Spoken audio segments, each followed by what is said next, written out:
what makes Western North Carolina bluegrass special?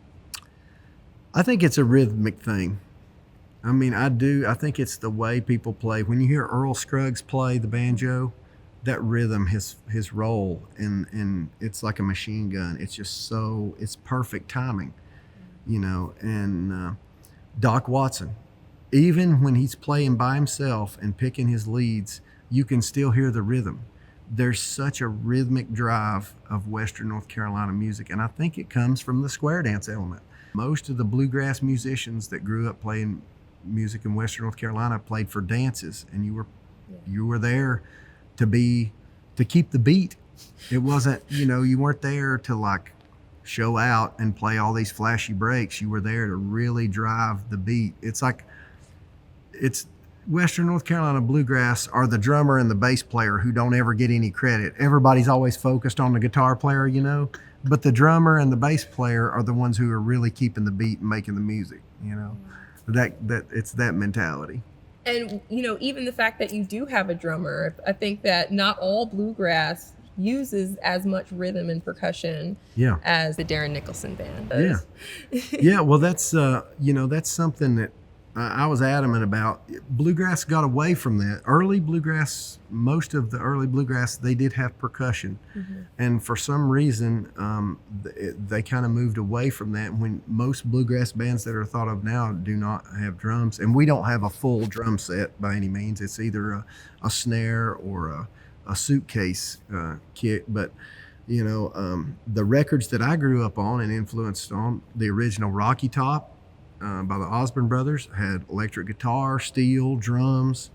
All the Jimmy Martin records had drums. Flatt and Scruggs, that Martha White Show, the Beverly Hillbillies, that had percussion on it.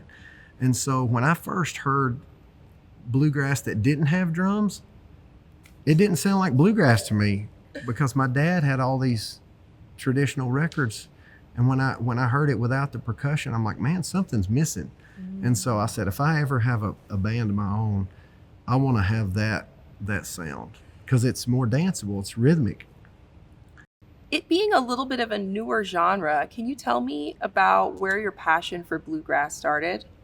Well, I was raised in a little community called Tuckasegee, North Carolina, and Tuckasegee is a very rural part of Western North Carolina. I tell people Tuckasegee is an old Cherokee word that means no cell service.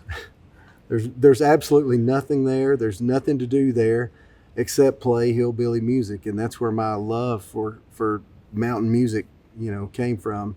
Everybody on both sides of my family played or sang to some level. So, growing up in Tuckasegee, which is up near Cullowhee, Western North Carolina University, another Cherokee word, and near Cherokee, but every Friday and Saturday night we had live music in our house as long as I can remember, and until I got into school, I just didn't realize that everybody didn't do this. So it's as far back as I can remember there was music going on around the house.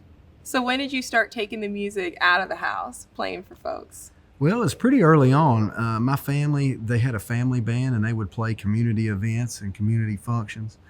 And I was on stage with a plastic guitar when I was 18 months old. So I couldn't play, but I was there and I was on stage, and I thought it was because I was destined to be some kind of music star, and it just turns out that my parents couldn't afford a babysitter, so they just stuck me on stage with them. So that's where it started. So now you've got a whole band babysitting you, I imagine. That's right. That's still going on. I'd been playing with a band in Nashville from 2004 to 2006, and we played a couple of times a month on the Grand Ole Opry out of Nashville. And when that ended in 2006, I found myself at home, and I started another band in early 2007 called Balsam Range, and I was in that band for 15 years. But the whole time I was playing with Balsam Range, I had this group of friends that were Western North Carolina guys that we would just play once or twice a month for fun, and as the years went on, we ended up having more calls, doing more shows, and then when the time came for me to make my move from Balsam Range and do my own thing, those guys were ready to go and had about 17 years worth of shows under their belt. So it was just a pretty smooth transition. So now y'all are more writing your own music, but you kind of started off more just playing covers and songs that you'd heard before. Yeah, I think that's where most people start, is, playing cover songs they like. And I didn't get into songwriting till I really got to Nashville, because the artist that I was with, she was on a major label, and in order to progress in the music business, you have to have your own thing. You have to have your own sound, your own songs, you can't really progress really doing cover tunes. So I was getting exposed to all these great songs and songwriters, and there were a few of them in Nashville that really stuck out, where when I heard their material, I was always a fan of great songs, but I didn't really think about where they came from until I got to Nashville. And then I saw these guys.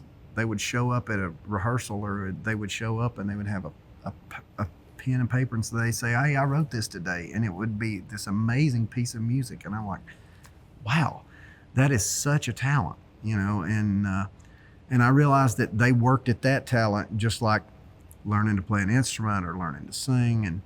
And so I started getting into that more, and as the years have gone on, songwriting has become a huge part of what I do. I write songs for other bands, and the last 4 albums I've done have been all songs that I've written, and I'm really proud of that, because very few artists do that. I'm not saying that they're all great, but they're all mine. And what does your songwriting process look like?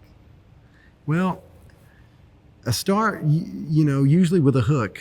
It starts with a line, a good hook, or sometimes I'll have an idea or a story.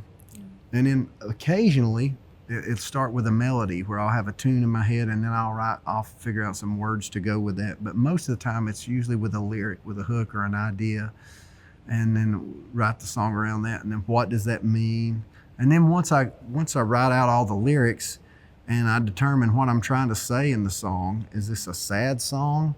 Then that dictates how the music goes, because you don't want to have a real sad song with a real happy sounding beat, and so then sometimes I've had songwriting sessions where I'm like, man, I need a real happy, fast song for this record. That's what this record's missing, and I will write a song specifically for that. So it just it comes in a lot of different forms, but when you do it enough, you kind of get into a flow of it. It gets easier. Do you find that you're writing to get a specific bluegrass sound, or you just write music to write music? I'm writing music, yeah. Mm-hmm. And that's kind of the way I approach it. I just love music, and I've had songs. I did a country album that was kind of a country rock album during the pandemic. And I just started writing these songs, and every one of them, they kept lending themselves to, I'm like, that sounds like it would be good with a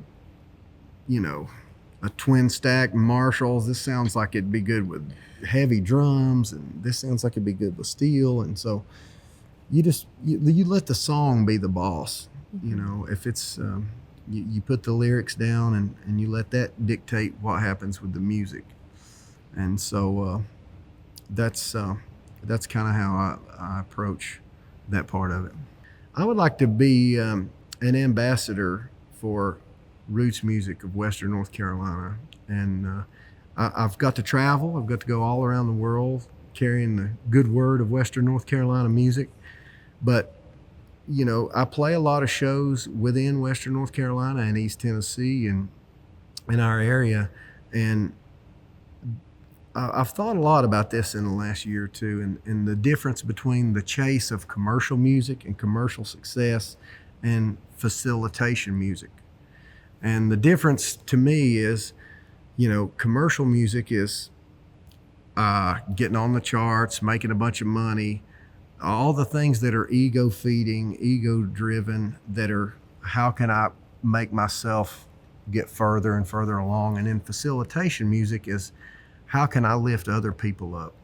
Being part of a community, music that matters, like playing music at somebody's wedding and adding to their event, or playing a fundraiser for a community to raise money for a great cause, or playing a street dance, or playing, and so I would rather be involved in a community and play in facilitation music, because that's really how this music started.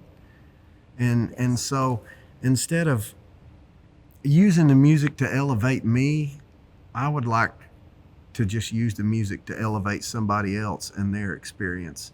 And I'm having more fun doing that, and I'm finding more serenity with that.